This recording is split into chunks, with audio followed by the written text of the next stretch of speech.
We're in Fort Lauderdale today, and we're going to be checking out this incredible mansion behind me that was built in 2022.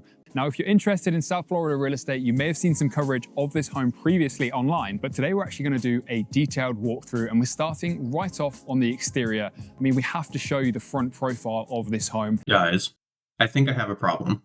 A video of a mansion tour a few nights ago that I just cannot help but make a video about. But before I get into it, I want to preface this with saying that I am a capitalist by nature. I do not care if somebody makes a lot of money and has a very nice house or even a large house for one person or family. But the house that you are about to see is so unbelievably lavish and large, which is the nature of these kinds of mansions, that I can't help but make fun of it because just like all of these mega mansions, practicality goes out the window and excess jumps right in. So with that being said, let's get into it. I'm going to start with where that last clip left off. The front profile of this house looks hideous. Is it just me, or is this house not only hideous and obnoxious because of how reflective every square inch of its exterior is, but this doesn't even look like a house anymore. This looks like the entrance to a fancy law firm. I've never really understood this about extremely wealthy people, where their house is made up of 80% rock, just marble and porcelain and all sorts of different luxurious building materials. In my eyes, it doesn't add any value to the house. And just because your house is made of very expensive material, it doesn't actually make it any more valuable inherently. The main entrance, and immediately as you come through here, your eyes are drawn upwards to the ceiling heights that are approximately 30 feet. You're goddamn right, I'm looking at how high the ceilings are the second I walk into my newly purchased $48 million house. The second I walk into this door, I'm going to realize, I made a mistake. I'm going to the third floor and I'm jumping off. Now, on this side of the property is the home office, so access via this glass door. You then step inside. This gives us a better look at what I was talking about earlier. If I walked into this as a home office, I'd feel like I'm going in for a law consultation. It just doesn't look like it's in the realm of my home. A couple of things that scream out to me is whoever buys this house, if they have kids, just imagine this person's son, for instance, he comes down the hallway and he's like, Daddy, look what I found. And then he turns the corner a little too fast, slips, cracks his head on the floor, and boom, now your house is a liability. But forget about that. Let's say the person doesn't have kids. Look how obnoxious this is. Just at this angle, I can see the same 3 lights. 1, 2, 3, 4, 5, 6, 7, 8, 9, 10, Jesus, how many reflections are there? To me, this is just jarring. It seems like everywhere you look in this house, there's going to be 50,000 reflections reflecting each other, and it's just going to be nauseating. And we're back in the main entrance where you're going to get a super impressive view of this open plan space. Moist Critical would be proud of this house. There is so much porcelain and marble around this place. Holy shit. And this is what I'm talking about, these lavish mansions. I don't see how a sane person can look at this house and think it's gorgeous. This is the perfect house. Again, this not only looks like a liability because any slight amount of moisture is going to cause you to slip and crack your head on the ground, but it looks hideous. Am I the only one? Good God, they have an experiment growing on their ceiling. Like a little bit of marble, a little bit of porcelain here and there would probably look aesthetically appealing. But the fact that they use the same material for the floor and the wall, and it just kind of blends in with each other, and it's reflective, and it's not exactly in my opinion, the best color. It just looks jarring. It's very out of place for a private home. I will admit that the ceilings here are pretty nice, having a wood panel ceiling with modern LED lights on there. That's fantastic. But the rest of it, I just don't get what the architects were thinking. But welcome in to the kitchen. Look at this incredible kitchen island. I've seen a lot of amazing homes around the world, and I think this could be up there with the biggest kitchen island that I've ever seen. I wouldn't doubt that that's one of the biggest kitchen islands in all of the world's private homes. Do you really expect me to believe that anyone in their day-to-day lives are going to be using even half of the surface area of this island? I imagine if there's a party happening, perhaps they are using a substantial amount of that surface area. But otherwise, this thing is big enough to throw a backyard wrestling match on. We might as well put up the railing and ropes. Let's get a match going. Everything is open plan, and it's really created to allow you to flow seamlessly throughout the home. Yes, flowing seamlessly throughout the home. What he's trying to say is that this place can turn into a slip and slide very quickly if you just add a little bit of water to this floor. On the ceiling is one of the most unique details. So it's a moss style finish, an artificial grass, but gives a really unique take on the property and goes in alignment with some of the other trees that you see throughout. I know. It's artificial moss. It's not going to grow. It's going to stay exactly like that and get slowly dustier over the years, but it's still hideous. It does not fit us at all. I think if this house had a realistic look to it, then this artificial moss installation in the ceiling wouldn't be a big deal. But the fact that it goes from this artificial moss and wooden ceiling to hideous marble and porcelain, it just doesn't seem like it blends well. All right, everyone, we're now going to explore the outside area of this incredible home. As you come out, we have an AstroTurf garden, meaning the super low maintenance. This part of the tour cracked me up a little bit. First off, if you've never been around AstroTurf, let me tell you, it's not the most pleasing texture. It's not the most pleasing thing to walk on. I'm sure there's some finer AstroTurf out there where you wouldn't even be able to tell the difference. But what cracked me up about this is he says that it's low maintenance. It is low maintenance, but also, I think he's leaving out the part where the person buying this is presumably worth at least 9 figures, and the amount of money it would take to pay a landscaper or a team of landscapers to maintain genuine grass and genuine foliage would be negligible to that person's wealth. And as you will see, the AstroTurf on this house, given that it's a very posh house, steals any attractiveness to this house that any person has left. We're going to continue the tour on the exterior right now, and this is what it's all about, this view across the water. We have the Fort Lauderdale boat show coming up soon, and I think this is an amazing home to just enjoy everything that yacht life has to offer. As you can see, we even have a super yacht coming up the river right now, and it shows the caliber and the scale of yacht you can actually keep being on the widest part of the river. I don't even know the name of this guy, but look, man, that sentence was probably one of the most douchey things you could have ever said. This yacht dock and scale and status of this place. First off, 99.999% of all people are not going to be able to afford a yacht. But I know that this house isn't for those people. But let me paint that picture for you. You're buying a mansion on the water that you're going to use, what, a couple times a year at most? I mean, we're in Florida, so perhaps people will use boats more, but I've never understood how anybody willingly buys a gigantic, glorified boat and gets a net enjoyment out of it. So here on the landing, we have a bespoke feature wall with almost like a tiger print style wood, and the porcelain tile continues for the flooring. We have the same backlit onyx that we saw down below, but just a really nice space to sit and enjoy. I think we all need to process what this man just said. So you're going to go up to your second floor and there's going to be a lobby-sized space. It is just the landing to the second floor. And you basically have a lounge just waiting there. If somebody buys this house, or really anybody comes over to this house to relax, who's picked this place to relax? I feel like the only reason why they'd be relaxing there is if they're tired from walking all the way across this house to go to where they're actually going. They're going to take a few minute breather, but otherwise, it just seems so silly to promote this house as, oh, look at this place that you can enjoy in a place of the house that you will probably never, ever, ever intentionally sit in. You're going to walk past it to go to the rooms that you're actually trying to get to. I'm now going to take you through to the guest suite. So this is your VIP suite. You come on through, you have a bed in the center and a really detailed custom wall here. Yeah, I don't have much else to say on this guest room other than it makes me think that I'm walking into a luxurious hotel. And this one has a nice balcony, so you can slide this all the way open, step outside and just enjoy that incredible view across the water.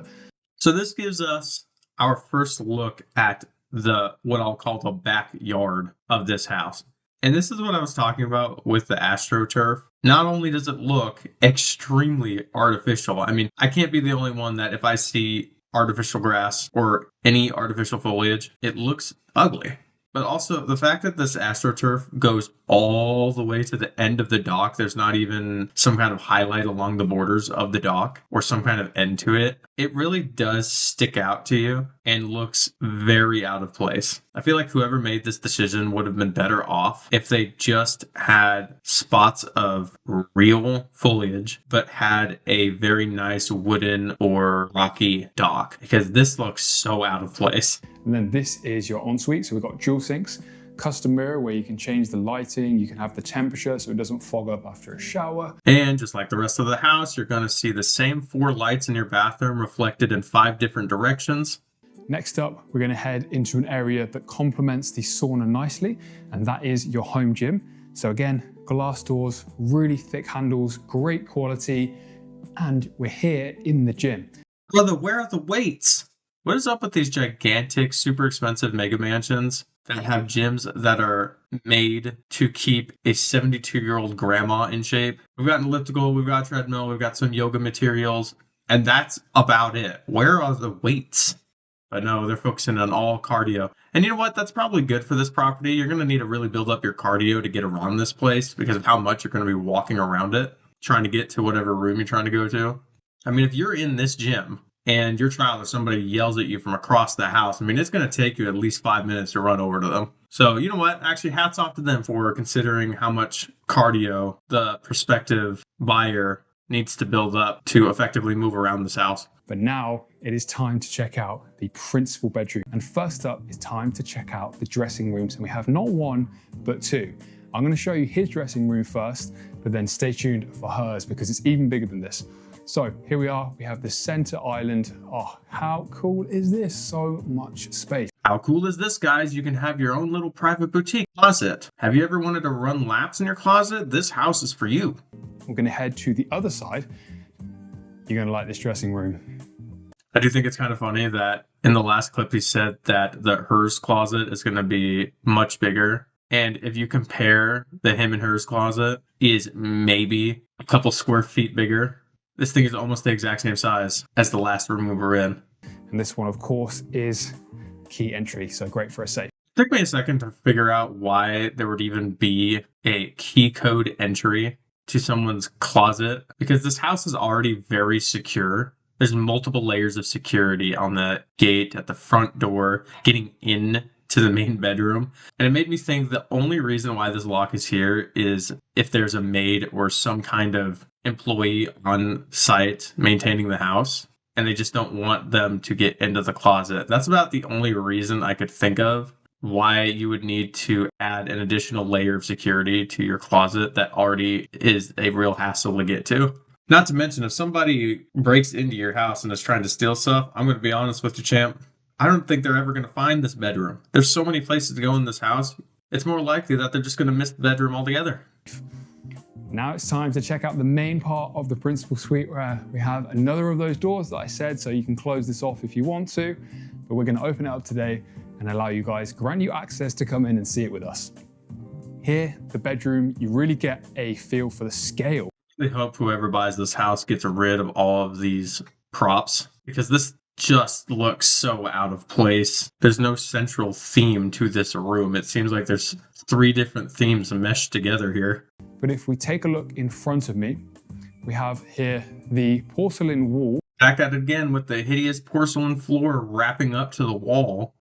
If I woke up in this room every single day, I would know that this house is mine, or at the very least, I'm living there. But the first few seconds of waking up, I would feel as though I'm in a fever dream. And because of how white this room is, I probably think I'm in heaven and I'm about to meet God before I snap out of it and realize that I've spent way too much money on this house. Now, I can see ahead of me the ensuite.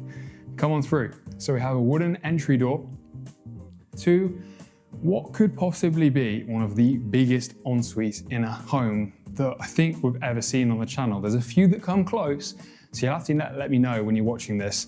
What are your thoughts on the design so far? What are your thoughts on this ensuite? Here are my thoughts. Just like the rest of the house, this place is not only hideous, but it's also a hazard. Let's start with the hideous part. The 2 chandeliers in this bathroom are being reflected in what I can see 1, 2, 3, 4, 5, 6, 7, 8 spots at a minimum, although I might be missing some reflections. You all let me know. But I'm seeing 8 at a minimum. Secondly, again, with this porcelain floor and wall, the fact that the porcelain floor and wall is almost the entire bathroom with the exception of the ceiling, it just looks hideous. And not to mention, just like the rest of the house, this place is a hazard. And not the fact that this is the bathroom and this is the choice they went with, this is a death trap. You take a shower, you start drying off, but you miss a little bit of moisture on your feet. You miss a few drops of water. You step out of your shower and you just slip. You do the splits. You crack your nuts open. This place is a death sentence.